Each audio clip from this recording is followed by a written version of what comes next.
Recipe వచ్చేసి egg curry అనమాట. ఎగ్స్ని బాయిల్ చేసుకున్నాను. అలాగే వీడియో కోసం ఇవన్నీ నేను ఒక ప్లేట్లో ముందే సర్వ్ చేసి పెట్టుకున్నాను అనమాట.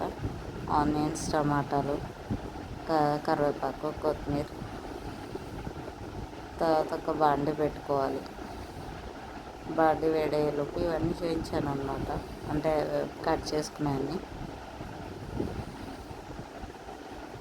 వేడయ్యాక ఆయిల్ వేసుకున్నాను. తగినంత ఆయిల్ వేసుకోవాలి. ఉడకబట్టిన గుడ్లకి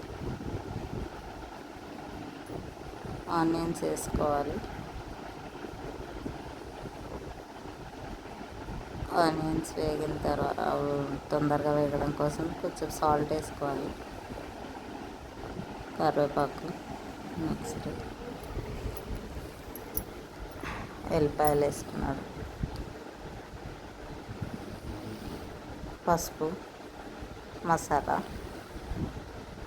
అల్లం పేస్ట్, టమాటాలు. ముందుగా మన ఛానల్ని ఎవరైనా ఫస్ట్ టైం చూస్తుంటే ప్లీజ్ సబ్స్క్రైబ్ చేసుకోండి, లైక్ చేయండి, షేర్ చేయండి. మరిన్ని రెసిపీస్ కోసం కామెంట్ సెక్షన్లో కామెంట్ చేయండి. కరివేపాకు వేసుకున్నాను, లైట్గా ఎగ్ వేసుకున్నాను. ఎండింగ్లో మళ్ళీ వేసుకుంటాను. సాల్ట్, కారం అన్నిటినీ బాగా ఉడకనివ్వాలి. అన్నీ బాగా ఉడికిన తర్వాతకి బాయిల్ చేసుకున్న ఎగ్స్ ఉన్నాయి కదా, ఆ ఎగ్స్ వేసుకోవాలన్నమాట. చూడండి, ఎమ్మి ఎమ్మి ఎగ్ కర్రీ రెడీ అయ్యింది. మసాలా వేసుకున్నాను టేస్ట్ కోసం. అట్ లాస్ట్లో కొత్తిమీర వేసుకున్నాను.